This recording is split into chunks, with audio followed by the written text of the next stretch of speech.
You're listening to the Author Stories Podcast, bringing you the story behind the stories and the storytellers. Margaret White, Terry Brooks, Sheena Kamal, Matthew Quick, JT Ellison, Walt D. Williams, Brad Ford, Corey Dr. O, Brandon Sanderson, Robin Mock, Ernest Klein, Jim Butcher, Sherwin Harris. Visit hankgarner.com for archives of all the shows. Today's guest is... Well, thanks for joining me again for the Author Stories Podcast, where I bring you the story behind the stories and the storytellers.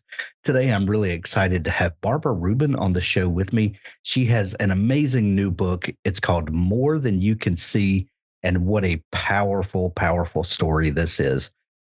You're going to love it. I just know it. Barbara, thank you for joining me on the show today. Thank you for having me. I'm excited to have you. Barbara, before we get started talking about the new book, we begin each show with the same question, and that question is, what is your first memory of wanting to be a writer or storyteller? Well, I come from a family of storytellers, so that's maybe part of my DNA. But being a writer was something that never crossed my mind. It wasn't until years after my daughter's accident, which is my story is based on my daughter's accident and her traumatic brain injury. When I was describing some of the things that occurred in our family's journey in her recovery, I was explaining this to a friend, and he's like, "That's an amazing story. You have to write that." And I'm like, "Nah, I'm not a writer," like that. So he says, "Well, it's too good of a story to not share with the world. So write down an outline or a summary or something like that. Give it to me, and I'll find somebody to write the story for you." So that was, I was still thinking, no, but he planted a seed in my brain. And so, that was when the wheels started turning. I started writing things down. And that's when I felt, you know what? I have to tell the story. It's mine to tell. Yeah, that had to be a powerful experience. And we'll get into talking about the circumstances that kind of brought the book about. But I can only imagine that, and I applaud your friend for wanting to kind of break down the barriers, so to speak, that were keeping you from telling your story, by offering an in for you, that if you just kind of write down the details and then we'll get someone. That was a great way to kind of introduce the bug, if you will, to you. When you first started kind of gathering your thoughts, when did you know, okay, this is a story that I'm going to have to tell, that someone else can't connect as emotionally, on a deep level the way that I can? When did that realization start coming about? Pretty quickly. Like when you try to sleep sometimes and thoughts start stirring around in your brain, and I'm like, I would have to include that in the story, and this has to be included, this story. And so when I would write it down, it was like, okay, for somebody to really understand that, I just can't say, tell about the accident. Well, what was the accident? How did it happen?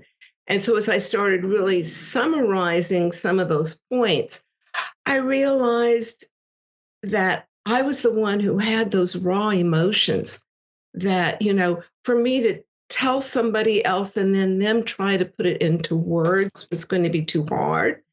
So it was, pretty quickly, I'm the one who can really feel it and, get it on, paper. So the incident that we're talking about, you were a mom of a couple of kids, and from the way you tell it in the book, your life was not perfect. No one's life is perfect, but it had the feeling of being a pretty idyllic life. that things were normal. You know, you had normal kids. You have a family structure. There's uh, just regular life, and then something happened. Bring us into the event that turned everything. Right. Life really was rather perfect until we got one of those phone calls that no parent wants to get, Right. that our 17-year-old daughter, Jen, was in a car accident and that we needed to come to the hospital right away. And it was a horrific car accident. And when we got to the hospital, she was already in a coma, and death was lingering over her. And so that changed everything. Our lives were forever changed from that moment on. And well, first off, so Jen, when she has this accident, first off, the emotion that you're going through, from not knowing if she will survive to then I'm and correct me where I'm wrong here. I'm making a lot of assumptions.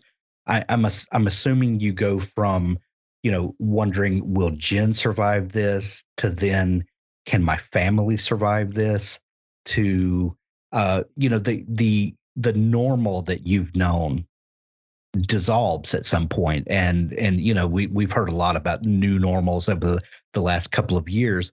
But at some point, a new way of living presents itself, and then looking back, kind of looking at the way your life was and then seeing what it is now, has to be a bizarre reflection time, I can imagine. Well, it's interesting that you say that, because at the time of the accident, I mean, we were fearful that she was, going to die. Right. Absolutely. And that was the only thing that we were thinking about. We were not thinking about our family structure. We weren't thinking about anything else going on in the world. That consumed us totally. But once, we knew that Jennifer was going to live, and the doctors told us, it was time to think about rehab. I have to speak for myself. I can't speak for my husband or my Sure. daughter, but I expected my life to go back to normal. I expected to get my daughter back. And I was resistant to hearing much of anything otherwise. Do you feel like that hope, if you will, that kind of keeping your focus on this is a temporary situation, life will get back to the normal that we knew? Do you think that kept driving you forward? Absolutely.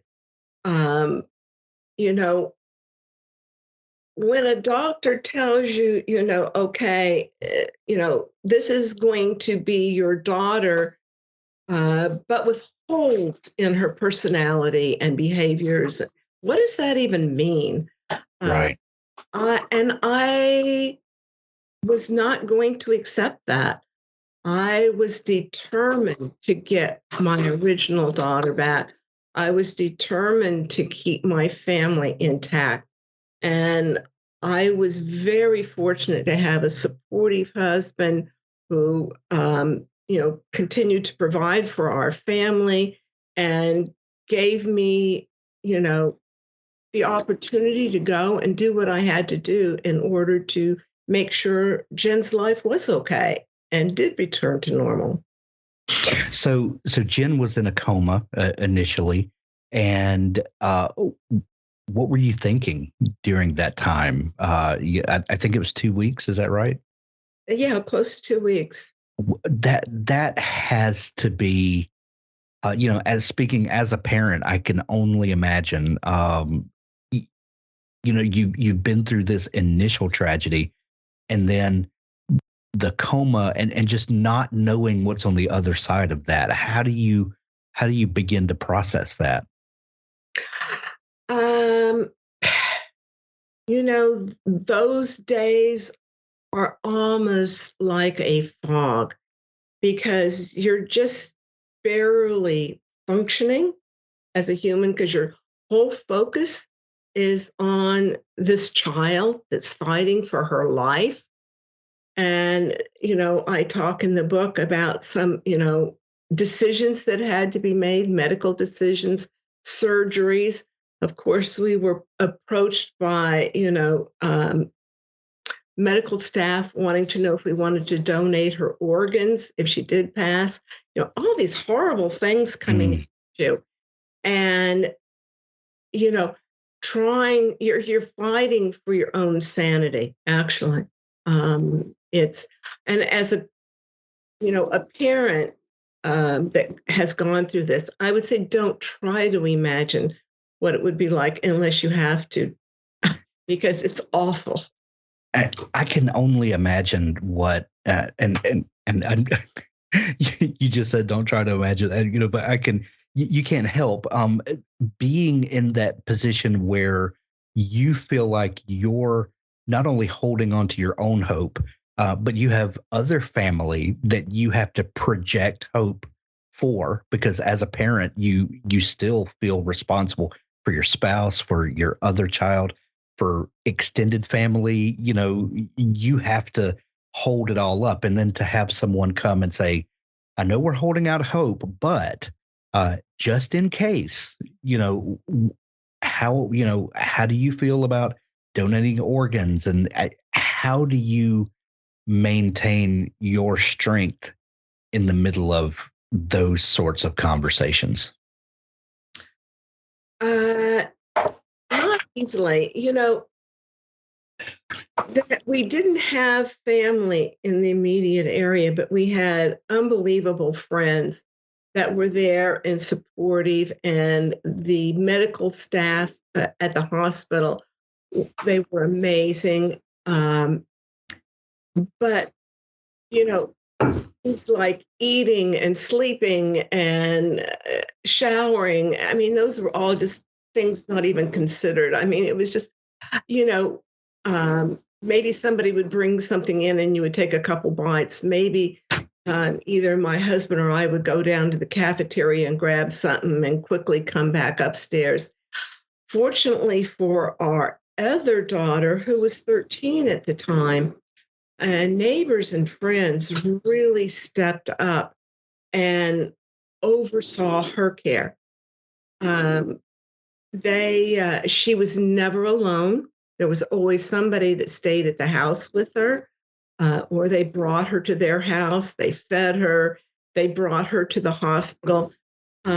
Really, for that time that Jennifer was in a coma, Mark and I basically dropped everything, including taking care of our other daughter, but other people did.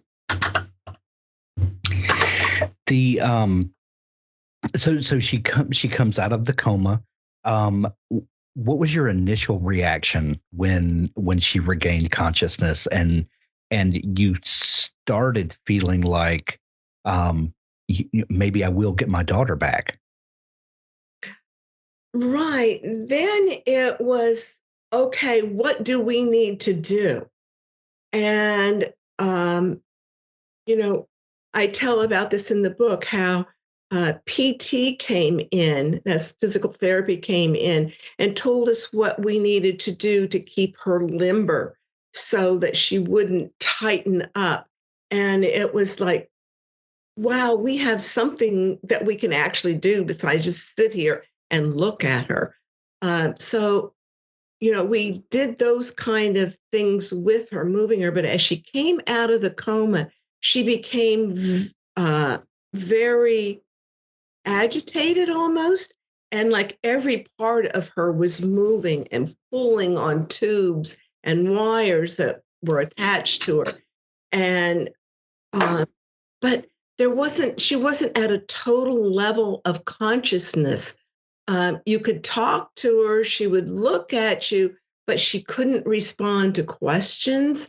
If you said, squeeze my hand, that wasn't there. So it was a bizarre coming out of a coma. It's not the way Hollywood scripts it, where Right. you're out and then you're awake, and here we go.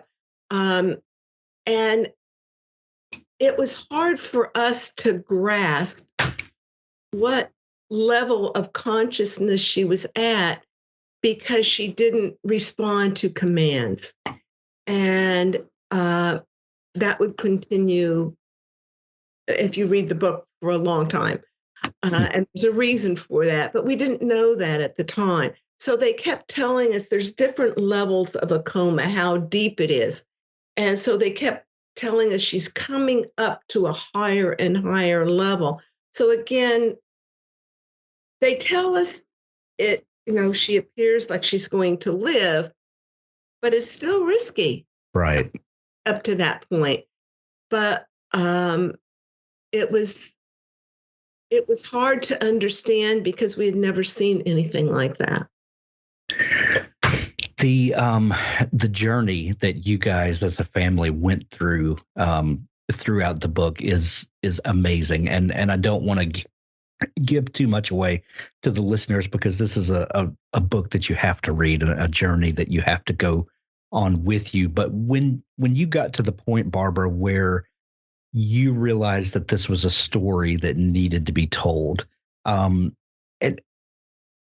how did you decide that this needed to be a memoir, as opposed to it would have been very easy to fictionalize the story? It could be inspired by true events, but to create a character that's sort of like you, but not you, and sort of like Jen, but not exactly Jen.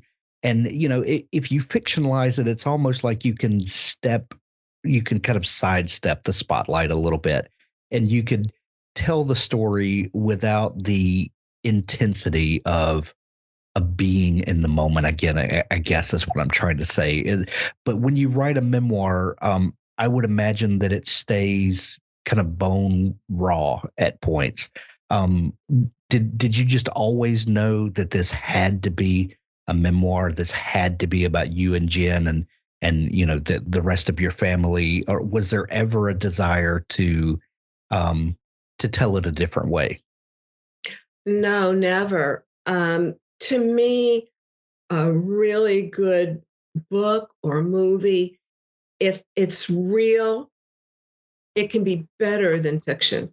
And Right. to me, this story is better than any fiction could be. And these are real characters, and they're powerful characters. And there's powerful messages in this that, I didn't need to make it up. It was already there. Yeah.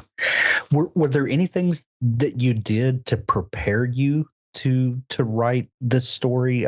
Because as someone who, as you said, never had the desire to do this, it was not something that you were, casually reading books on craft about, or, in hopes that one day you might do this. So what kind of things did you do to prepare you to tell the story? Well, I did it kind of backward for what most authors or writers would do. I just sat down and started writing, and with a box of Kleenex at hand, trust me. But I did the writing, and then another friend encouraged, and then I just put it to the side. I didn't know how to bring it to, out to the public, how to get it published. And another friend told me about the San Francisco Writers Conference and said, you really need to go there. You need to learn about the industry. You need to learn about the writing process, and, take in the lectures that they give, take it to heart. And then she put me in touch with the National Memoir Writers Association. and I hooked up with the editor there, who helped me really develop the story. Because I didn't know what I was doing when I first started writing. But I quickly learned at the writers' conference that there were agents and publishers that were interested in my story, which was supposedly surprising. I'm like, okay, people were shocked that many people were interested in it, and they were. And then when the editor started going through it with me, partway through, I asked her, okay, this is great. You're helping me get this to be well written and well done, but do I really have something here? And she says, oh yeah, you do. You got to keep going. So that's, getting that outside confirmation of what I was doing helped me. And I think I lost what your initial question was. No, that was perfect. That was perfect. Barbara, one thing that's interesting about memoir that makes it stand apart from like biography, for instance, is that memoir tends to look at a story through a window of time. Where, as opposed to biography that might track your life or Jen's life from birth and, through the whole gamut of one's life. And the initial assumption is that the window that you chose to look at this story through was the window of Jen's accident. Was that kind of your thinking about, how I tell the story? How do I frame where I bring the reader in and where do I take them up to? Kind of how did you set those boundaries?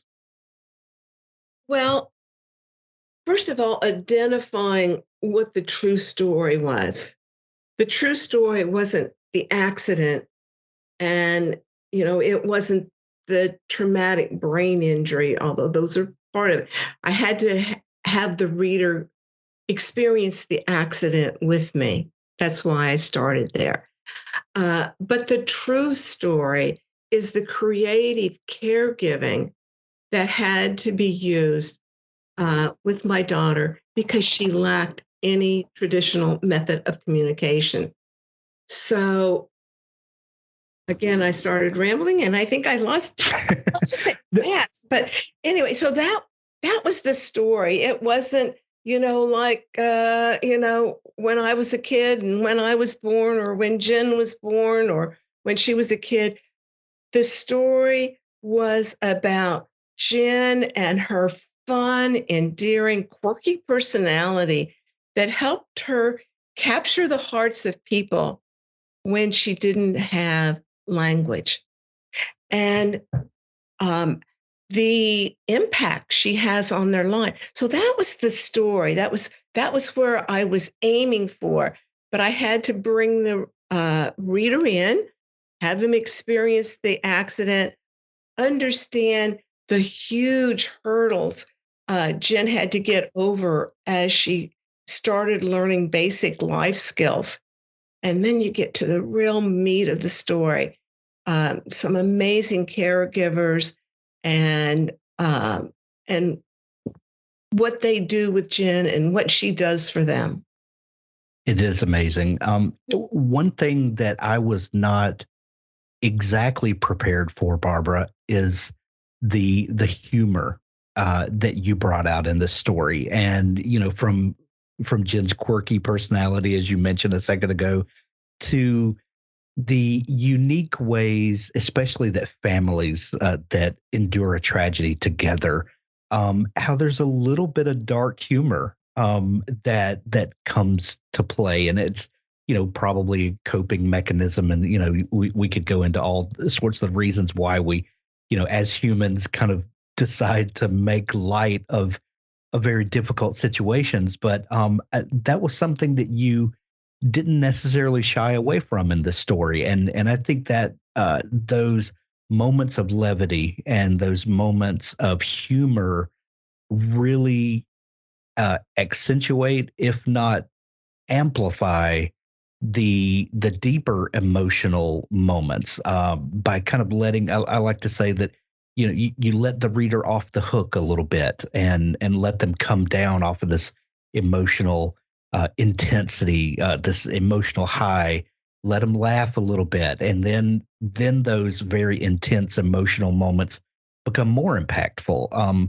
Was that something that you were intentional about in telling the story? I mean, obviously, it was things that you did go through and parts of Jen's personality. But in telling the story, was that something that you were very intentional about bringing across? Absolutely. I would not have told the story or written the story had there not been humor in it. To read a movie or read a book or go to a movie where, it's just dark and you're sad and crying and emotional all the way through, to me is not enjoyable. It's not a story I would have told. But, because there was so many happy, fun, funny parts, that's part of what made it a great story. So it was very intentional that I give that to the reader. One of the people who read my book and gave a review said, I laughed and cried through every chapter. And I thought that was perfect. That's exactly the way our life was covered in this book. I mean, we laughed and cried all the way through it. When you're writing a book and go to publish, the title can sometimes be a daunting thing to settle on. And sometimes before you even start writing the book, the title just comes to you. This is what this book is going to be about. And sometimes you kind of wrestle over it as you go through and settle on a title after the fact when you kind of look at it. The title of this book, More Than You Can See, to me, after reading the book, is a truism on a number of levels. I can see where the reference, on a number of levels. Where did the title come to you in the writing process, and what did it sum up for you? Well, I think that I like hearing that you think the title really fits the story, because I think it's perfect. Yeah. It wasn't easy it wasn't an easy process getting there. When I went to the writers' conference, I just had the title Jen. I didn't know what else to, like I said, I just started writing. At the writers' conference, I did a little group session where they work on developing a title. And in that group session, it was decided that the perfect title would be A Different Voice. And having read the book, you can understand where that title would have been okay also. But the publisher worked with me on the title and, offered various options. And this one really stuck. And I think it ended up being absolutely perfect. It kind of gives the reader, an idea. There's some mystery involved. Right. There's some unknown, and hopefully that will make them want to find out what that is. And this is a story that you have to experience to truly appreciate. And this is a book that everyone needs on their shelf. No matter what you've been through as a family, we all go through trying times. Even people that seem to have idyllic lives, we all have things that we go through as families. Some people's may be on a different scale than others, but there's something in this book that I promise you can latch onto. More Than You Can See, A Mother's Memoir, is available everywhere October 4th. We're going to have links to it in the show notes of this episode. Barbara, this is such an amazing book, and I want everyone to get their hands on it. Do you have a place online where if people are interested in going deeper in your story or connecting with you, where folks can find you online? Well, if they Google More Than You Can See, A Mother's Memoir by Barbara Rubin, they will find me. I do have a website, barbararubinauthor.com. And I would mention that if they go to my website, at the end of it, there's a form they can fill out and send to me, and I will send them discussion questions for book clubs, because I think it's a great book club option. 100%. This would be fantastic to have group discussions around. 100%. Barbara, this has been so much fun chatting. We're going to send everyone to pick up their copy of the book. And I can't recommend this enough. But more than you can see, A Mother's Memoir. Go grab it. Barbara, thank you so much for taking time to come on the show. Thank you so much for having me. It's been a pleasure.